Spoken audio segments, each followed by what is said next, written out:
Hi, I'm Callie from CRK Training, and in today's video we've got something a little different for you again. We're going to actually be going over some common but weird horse terminology. So I realized as talking to some of my friends who are pretty much brand new to the horse world that those of us that have been around horses for a long time have almost this like second language that we use to describe things with our horses or things that we do in riding. And for those of you that might be a little bit newer, kind of coming into this community, some of this lingo that we can use sounds a little bit bizarre. So what I'm going to do today is just go over some of the most common terms that I find that I get questions on as I use them, and I'm going to explain a little bit what they mean.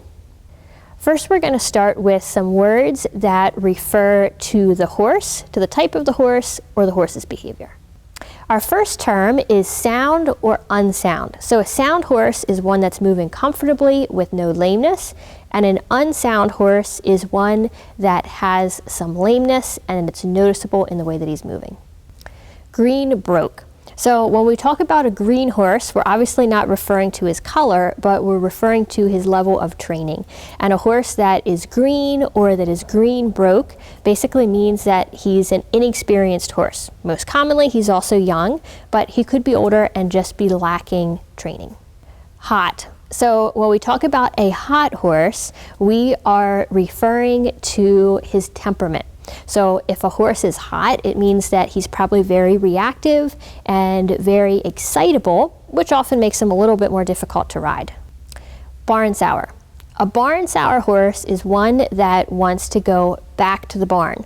So it might be that he acts up when he's in the arena, it might be that he acts up on the trail, but he's wanting to go back to the barn, and we call that barn sour. Buddy sour. Just like our last term, a horse that is buddy sour wants to be with his friends. He wants to be with the other horses, and he's got to probably act up when he's away from them. Action.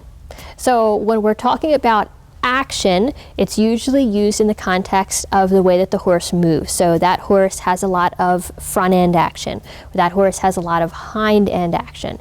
What this means is that it refers to the movement of the horse. So action refers to the movement, and if we say a horse has a lot of action, it means that he's got a lot of movement. He's probably got movement that's kind of above normal levels. Bomb-proof.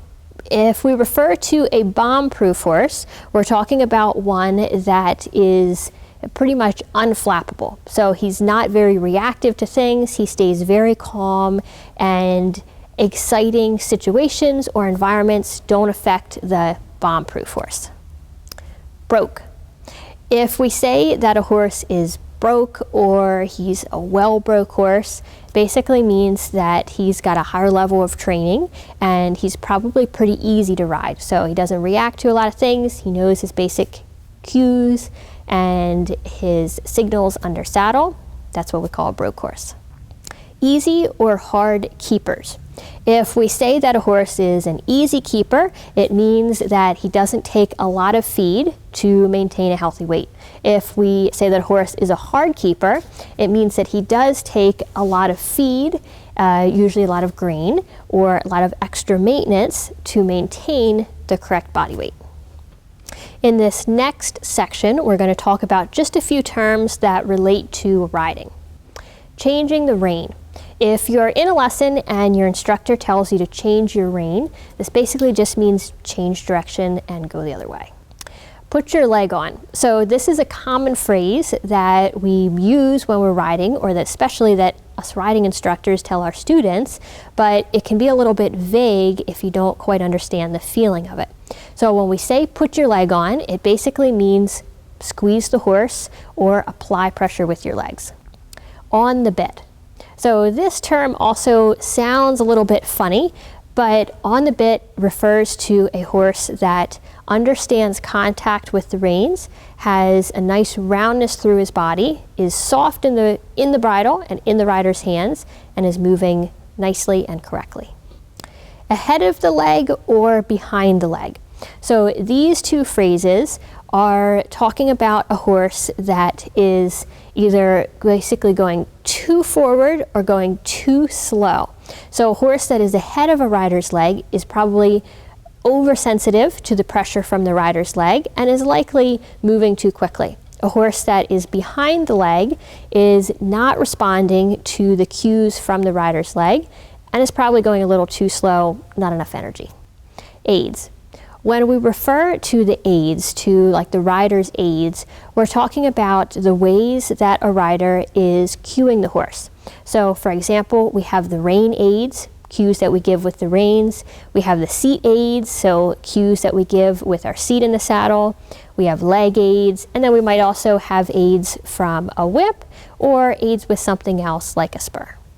In our final section, we're going to cover just a few terms that relate to the equipment that we use. Tack. So this is a pretty common one, but if you're brand new to horses, it might sound a little funny. But tack basically just sums up all the things that we use to ride a horse. So if we're tacking up, just means we're saddling and bridling the horse to get ready for riding. Flakes of hay. So when we refer to a flake of hay, we're not actually referring to a single flake, but when hay is baled, it is compacted into smaller sections within the larger bale. Usually those smaller sections are about 1/10 of a bale for a common sized small bale, and each of those sections is referred to as a flake. Cavaletti. So cavaletti is basically a fancy term for poles on the ground that we have the horse step over for different training exercises.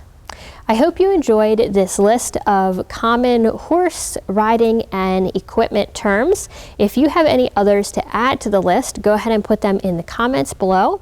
And the best comments, and if you have any questions, those are best answered at crktrainingblog.com. You can go there now, and we've got tons of other free videos for you on all kinds of riding and training topics. Thanks for watching. I'll see you in the comments.